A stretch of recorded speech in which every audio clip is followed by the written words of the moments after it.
Halo guys, welcome back again with me di Kick Off Sport. Ciao. Oke, kali ini kita akan membahas tentang recap pertandingan BRI Liga 1 di minggu ke-29 ini ya.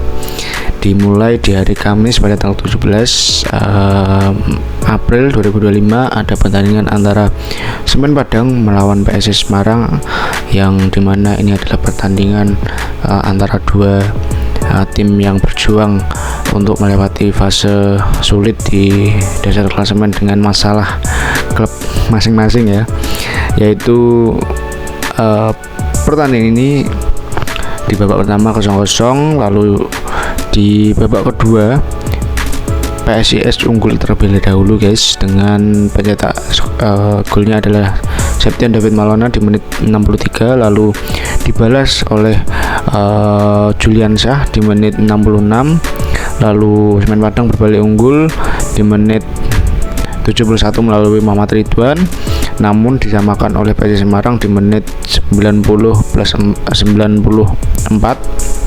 oleh Sudi Abdullah. Namun di akhir laga di menit 97 Martik mencetak gol kemenangan untuk Semen Padang guys. Jadi ini pertandingan yang sangat dramatis ya, karena dua gol terakhir menentukan hasil daripada akhir pertandingan ini ya. Pada akhirnya Semen Padang menang 3-2, dan hasil ini membuat Semen Padang memperpanjang nafas mereka dalam persaingan zona degradasi ya guys ya. Oke, di laga kedua ada pertandingan antara tim calon degradasi yaitu PSS Sleman dengan tim calon juara atau tim besar yang profesional yaitu Dewa United ya guys ya. Dimana pertandingan ini digelar di Maguwarjo.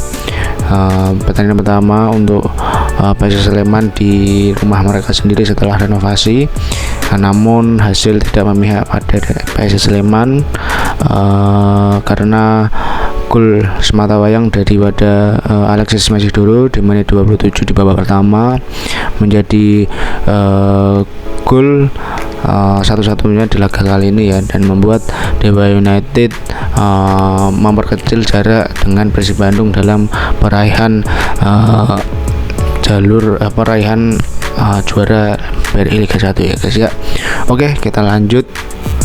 Oke, di pertandingan ketiga di hari Jumat tanggal 18 April ada pertandingan antara tim Samarinda melawan tim Makassar ya, atau PSM Makassar melawan Borneo FC di Stadion Segiri Samarinda. Pada babak pertama Borneo FC berhasil unggul melalui Yusuf di menit 30.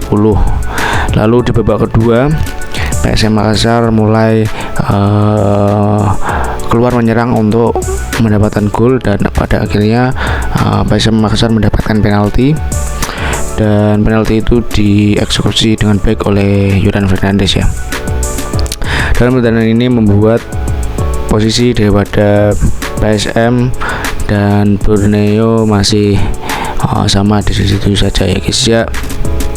Oke, di pertandingan selanjutnya ada laga klub dari timur Indonesia yaitu Malut United melawan PSPS Biak di hari Jumat, yaitu di kandang daripada Malut United ya di Maluku di Stadion Gelora Kiai Raha Ternate, dimana di babak pertama PSPS Biak unggul melalui Arga Naras di menit 15, namun di akhir laga di menit 72 kemenangan dari PSPS Biak sirna karena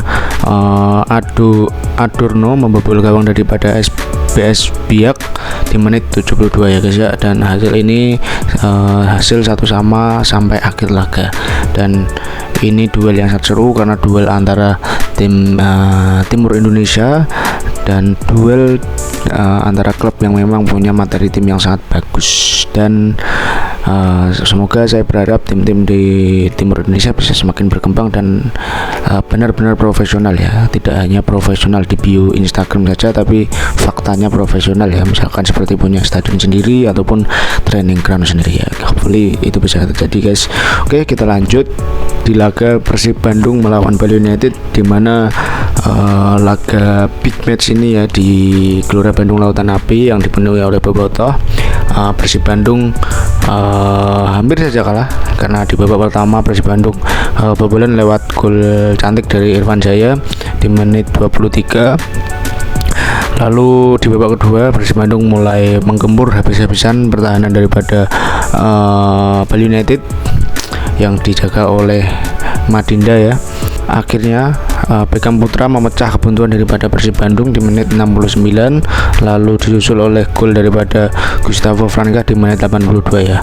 Hasil akhirnya adalah 2-1 ya, dan hasil ini membuat Persib Bandung semakin kokoh di puncak klasemen yang semakin menjauh dari kejaran Dewa United ya guys ya. Oke, kita lanjut di laga berikutnya. Oke, di laga selanjutnya ada Persik Kediri melawan Persija Jakarta, di mana pertandingan yang dilaksanakan di Stadion Supradi Kota Blitar ya, tidak di kandang Persik. Di pertandingan ini Persija Jakarta unggul cepat di babak pertama melalui penalti Ondrej Kudela di menit 3 ya guys ya, dan laga dari babak pertama sampai babak kedua sama-sama kedua tim menyerang, namun pada akhirnya skor 1-0 ini tetap bertahan, dan hasil ini membuat Persija Jakarta semakin naik dan memanaskan pucuk klasemen di Liga 1 ya guys ya. Oke, kita lanjut. Oke, di laga kali ini ada Barito Putra melawan Persis Solo, di mana laga ini yang sangat penting ya bagi Persis Solo khususnya karena Persis Solo berusaha untuk keluar dari zona degradasi ya. Di hari Sabtu tanggal 19 April ini pertandingan yang berlangsung sengit ya sampai di babak pertama, lanjut di babak kedua di mana pertandingan baru berjalan 12 menit.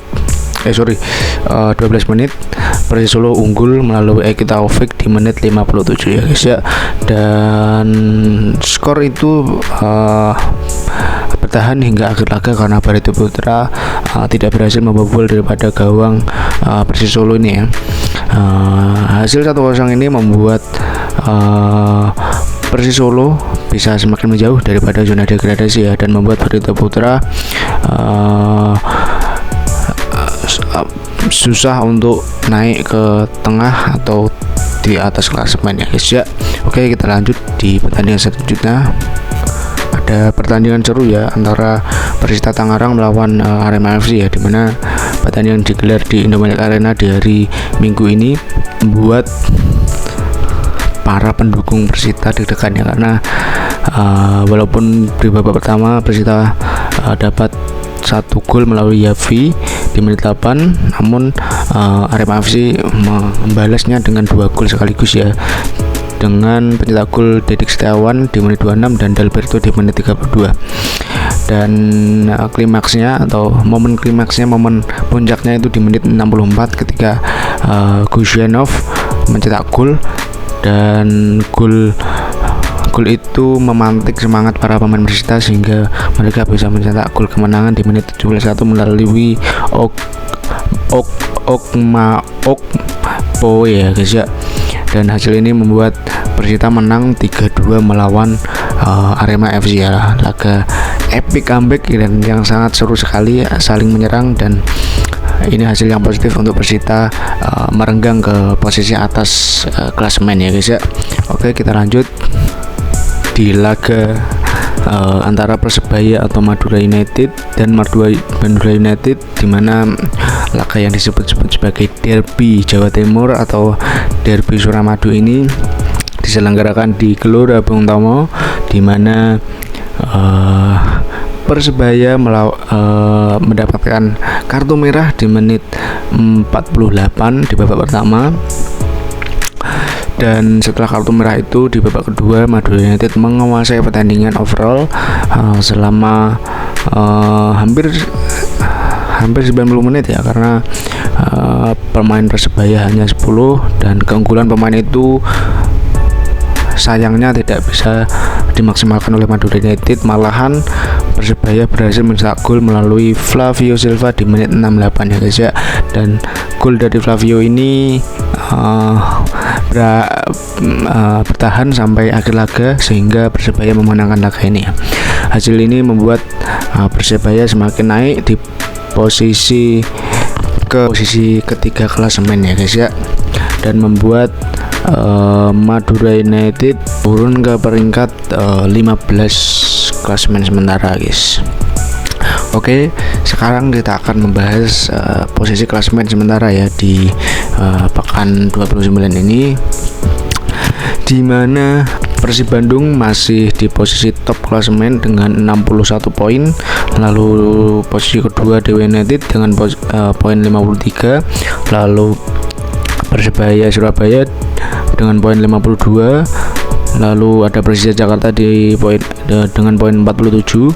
Lalu ada Malut United dengan poin 47, disusul oleh PSM Makassar 44 poin, lalu Borneo FC 43 poin, lalu Arema FC 42 poin, lalu Persita di posisi ke-9 dengan 42 poin, lalu ada PSBS Biak di posisi ke-10 dengan poin 41, lalu Bali United di posisi ke-11 dengan poin 41, lalu disusul oleh Persik Kediri posisi ke-12 dengan poin 36, lalu ada Persis Solo di posisi ke-13 dengan poin 29. Lalu di posisi ke-14 ada Barito Putra dengan 29 poin, dan Madura United dengan 27 poin di posisi 15. Lalu PSIS Semarang dengan di zona degradasi ya ini ya, posisi ke-16 PSIS Semarang 25 poin, Semen Padang 25 poin, dan PSS Sleman 22 poin ya guys ya. Hasil ini membuat tiga tim ini terutama PSIS, Semen Padang, dan PSS Sleman membuat mereka semakin sulit untuk keluar dari zona degradasi karena poin yang jauh ya dari posisi aman, yaitu Bali United, Persik Kediri, dan Persita atau Arema Indonesia. Dan ya kita juga mendengar ya bahwa ada kabar-kabar yang membuat tiga tim itu turun performanya musim ini, ada karena gaji yang belum dibayar lah, terus ada pemain yang tidak digaji 3 bulan, terus ada pemain asing yang langsung pulang ke negaranya karena gajinya belum dibayar sepenuhnya.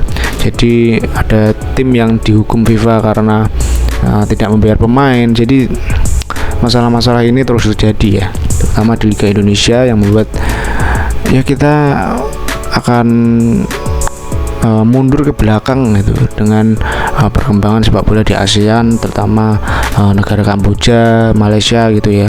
Sedangkan kita masih berkutat dengan masalah gaji pemain ya guys ya.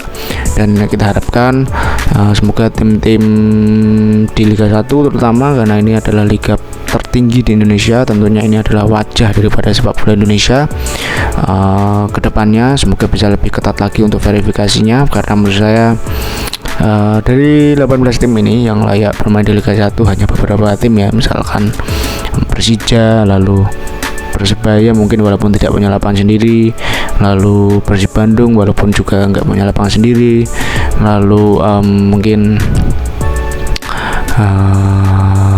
Dewa United, kalau lalu ada Bali United yang paling profesional lah menurut saya.